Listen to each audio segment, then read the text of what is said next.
দিনটা ছিল 15ই জুলাই, মঙ্গলবার সকালবেলা। ঘুম থেকে উঠেই দেখছি যে মুষলধারে কিন্তু বৃষ্টি শুরু হয়েছে। তো কিছু করার নেই, এর মধ্যে যেতে হবে। তো ডিউটিতে যাওয়ার সময় বৃষ্টির মধ্যেই রাস্তাতে হলো এক ঝামেলা। তো অলরেডি বেরিয়ে গেছি বৃষ্টির মধ্যে রেনকোট পরে, কিছু করার নেই।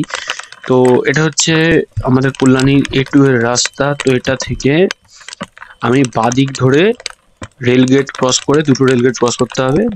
একটা শিব মন্দির রেলগেট আর একটা হচ্ছে 42 নম্বর রেলগেট। দুটো রেলগেট ক্রস করেই আমাকে ডিউটি যেতে হয়।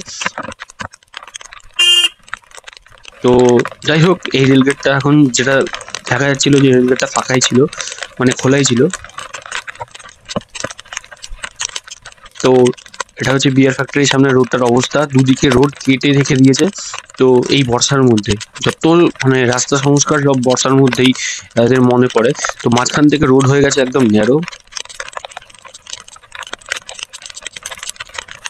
এখন চলে আসলাম 42 নম্বর রেলগেটের সামনেই। তো অলরেডি কিন্তু গেট খোলাই আছে। তো দেখা যাক বেরোতে পারি কিনা। তো রাস্তার যা অবস্থা, সামনে এতগুলো গাড়ি, তো মনে হচ্ছে না আমি এখান থেকে আর বেরোতে পারবো। গেট হয়তো পড়েই যাবে, তার কারণ 100 বারের মধ্যে 95 বারই গেট পড়ে যায়। 5 বার হয়তো বেরোতে পারি। তো এই কোনোভাবেই সম্ভব না যে গাড়িগুলোকে এখন কাটিয়ে বেরোবো, কারণ ওই সাইড থেকেও গাড়ি আসছিল। তো অলরেডি গেট পড়ে গেছে, আর কিছু করার নেই। তো এখানে এখন দাঁড়াতে হবে। তো দাঁড়িয়ে এখন ওয়েট করে বৃষ্টির মধ্যে, রেলগেটের মধ্যে দেখতে পাচ্ছেন আকাশে কিন্তু মেঘ ভর্তি। তো সারাদিন আজকে যা অবস্থা, সারাদিনই হয়তো এরকম ভাবেই বৃষ্টি হবে। তো রেলগেট পড়ে আছে, রেলগেটের তলা দিয়ে মানুষে কিভাবে রিস্ক নিয়ে আর কি মানে যাওয়া আসা করছে এই বৃষ্টির মধ্যে, দেখতেই পাচ্ছেন। তো এই রেলগেটের উপরে কিন্তু একটা ফ্লাইওভার করলে পরে মানুষের সব থেকে বেশি সুবিধা হয়, বিশেষত অ্যাম্বুলেন্স গুলো। তো আপের যে ট্রেন সেটা অলরেডি পাস হচ্ছে। তো রেলগেটটা পড়লে পরে মোটামুটি এরকম অবস্থা হয় যে আপের ট্রেন ডাউনের ট্রেন পাস হবে, তারপরে গিয়ে আর কি গেট উঠবে। তো এটা আপের ট্রেন পাস হলো, এইবার পাস হচ্ছে ডাউনের ট্রেন, দেখতেই পাচ্ছেন। এইবার উঠবে রেলগেট।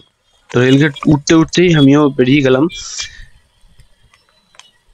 তো বৃষ্টি কিন্তু এইখানে মোটামুটি ভালোই পড়ছে বৃষ্টি। আর ওই সাইডেও পুরো গাড়ি জমে গেছে পুরো রাস্তা ধরে। তো যাওয়া যাক। পুরো আকাশ কিন্তু মেঘে ভর্তি একদম। আর এই রাস্তাগুলো প্রথম যখন তৈরি করেছিল ভালোই ছিল, এই বৃষ্টিতে কিন্তু রাস্তাগুলোর অবস্থা খুব খারাপ হয়ে গেছে। মাঝে মাঝেই পুরো রাস্তায় পটল ভর্তি হয়ে গেছে। আর রাস্তাগুলো দিয়ে কিন্তু খুব জোরে গাড়ি চালানো কিন্তু খুব বিপজ্জনক।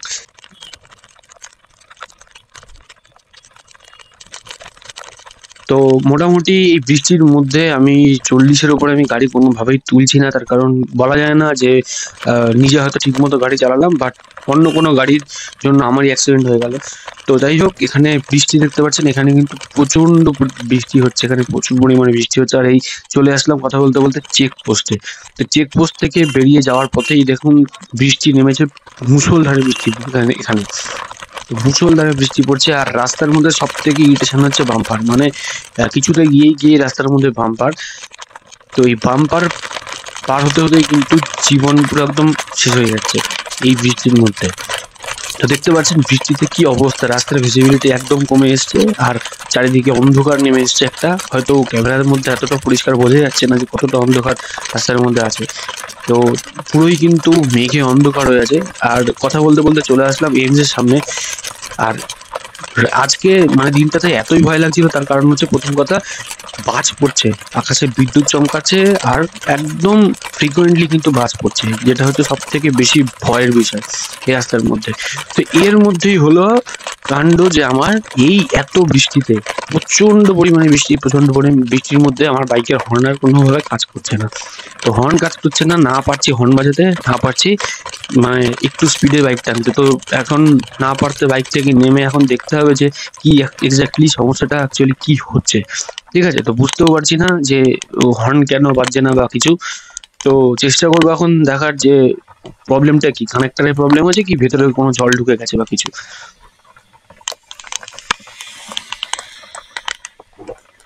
দেখবো চেষ্টা করে, বাইকটা গরমই আছে তার কারণ এতটা চালানো হয়েছে। তো এখানে কানেক্টরে নাড়া দিলে পরে হালকা হালকা হর্ন বাজছে, কিন্তু সেইভাবে ফাংশন কিছু করছে না।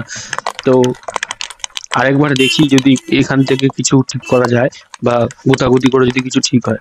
তো কিছু লাভ হবে বলে আমার মনে হচ্ছে না। তো হর্ন বাজছে না, কোনোভাবেই হর্ন বাইকের বাজছে না। তো ফালতু টাইম ওয়েস্ট না করে এখন বেরিয়ে যাওয়াই ভালো, তার কারণ বৃষ্টি প্রচুর পরিমাণে বৃষ্টি পড়ছে, এর মধ্যে যদি মাথায় বাজ পড়ে তাহলে হয়ে গেছে। তো হর্নের পিছনে আর টাইম ওয়েস্ট না করে আমি এখন এখান থেকে বেরিয়ে যাব। বেরিয়ে আগে ডিউটি জয়েন করি, পরে দেখা যাবে যে হর্ন বাজলো কি বাজলো না। কনস্ট্যান্টলি কিন্তু উপরে কিন্তু বাজ পড়ছে প্লাস বিদ্যুৎ চমকাচ্ছে কনস্ট্যান্টলি। তো চেষ্টা করবো তাড়াতাড়ি মানে সাইডের মধ্যে ঢুকে যেতে, কারণ যেভাবে বাজ বাজ পড়ছে আর বিদ্যুৎ চমকাচ্ছে যে কোনো সময় কিছু একটা হতেও পারে। তো এইরকম অবস্থায় মানে অনেকে কি করে গাছের তলায় দাঁড়িয়ে যায়, তো সেটা সব থেকে বেশি আরো বিপজ্জনক। তো বাজ পড়ে যখন বা বিদ্যুৎ চমকায় গাছের তলায় দাঁড়ানো ঠিক না। তো যাই হোক, আমি বুকে সাহস নিয়ে বেরিয়ে গেলাম। তো কল্যাণী মোড়, কথা বলতে বলতে কল্যাণী মোড় চলে আসলাম। তো এখান থেকে বাদিকে টার্ন নিলেই কিন্তু NH-12 উঠে যাবে, আর NH-12 উঠলে কিন্তু আমার কোম্পানি। তো যাই হোক, এখন এখান থেকে সার্ভিস রোড ধরবো। তো সার্ভিস রোডের অবস্থা খুব খারাপ, দেখতেই পাচ্ছেন জল টল জমে আছে। আর প্রত্যেকবারই বর্ষায় সার্ভিস রোডের অবস্থা এরকমই হয়।